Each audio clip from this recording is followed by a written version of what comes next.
இது கௌதம் மாப்பிள்ள தான். ஆனா ஏன் நம்மள தெரியாத மாதிரி போறான்?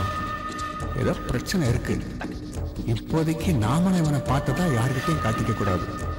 நம்ம திட்டப்படி முதல்ல சொத்து பிரியணும்.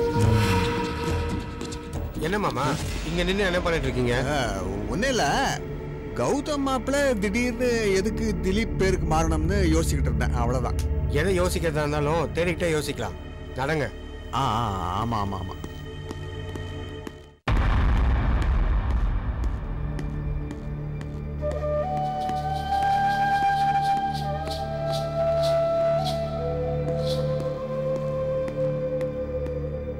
மாப்பிள்ள, திலீப் இங்க இல்ல. ஆமா மாப்பிள்ள, அவன் இங்க இருக்க வாய்ப்பே இல்ல. இருந்திருந்தா என் நேரம் போலீஸ்ல சிக்கியிருப்பான் இல்ல. அப்போ அவன் எங்க போயிருப்பான்? அவன் தான் ஒரு கிரிமினல் ஆச்சே. நான் ஏற்கனவே கணக்கு போட்டு சொன்ன மாதிரி சரண்யாவை போன் பண்ணி வேற எங்கேயோ வர சொல்லிட்டு அவன் அங்க போயிருப்பான். அது தெரியாம மாடி மாடியா ஏறி ஏறி தேவையில்லாம முட்டி எடுத்து தேய்ச்சிக்கணும். மாப்பிள்ள வா போலாம். வா மாப்பிள்ள, திலீப் எப்படி பிடிச்சிடலாம், வா வான்னு சொல்றேன்ல, வா.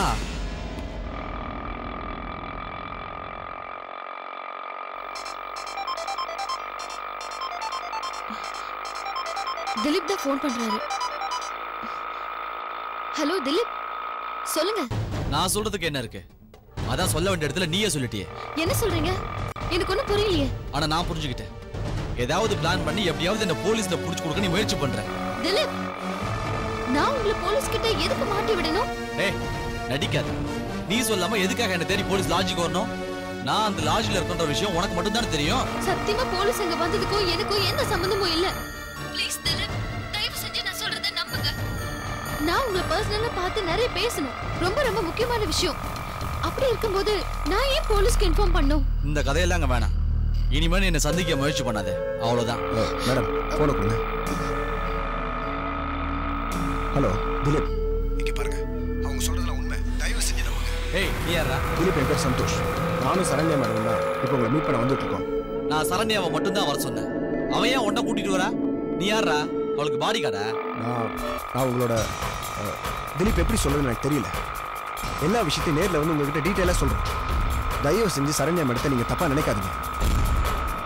ஒரு நல்ல நோக்கத்தோட தான் அவங்களை மீட் பண்றதுக்காக நாங்கள் வந்துட்டு இருக்கோம். எனக்கு உங்க மேல நம்பிக்கை இல்லை. இப்போ நான் உங்களை சந்திக்க விரும்பல, அவ்வளவுதான். திலீப், போலீஸ் அங்கே வந்ததுக்கும் எங்களுக்கும் எந்த சம்மந்தமும் இல்லை. அவங்க வேற ஏதாவது விஷயமா அங்கே வந்திருப்பாங்க. அவங்க உங்களை வந்து விசாரிக்கல. ஏய் நாளைக்கு நானே ஃபோன் பண்றேன். அதுக்கப்புறமா மீட் பண்ணலாம் அந்த பொண்ணுகிட்ட சொல்லு. Hello hello Dilip. என்னாச்சு சந்தோஷ்? திலீப் என்ன சொன்னாரு? சார் சொல்லுங்க. ஆட்டோவை திருப்புங்க, எங்களை எங்கே பிக்கப் பண்ணீங்களோ அங்கேயே ட்ராப் பண்ணிடுங்க. சரிங்க சார். சந்தோஷ், என்னாச்சு சொல்லுங்க. அவர் ஏதோ ரொம்ப கன்ஃபியூஸ் ஆகி போயிருக்காரு. போலீஸ் திடீர்னு நாங்கள் வந்ததுனால நாம தான் போலீஸ்க்கு இன்ஃபார்ம் பண்ணிருப்போம்னு தப்பா நினைக்கிறாரு. நான் எவ்வளோ சொல்லியும் அவர் அதை நம்ப மாட்டேங்கிறாரு. அப்புறம் இன்னைக்கு மீட் பண்ண முடியாது, நாளைக்கு நானே ஃபோன் பண்ணுறேன்னு சொல்லிட்டு ஃபோனை கட் பண்ணிட்டாரு.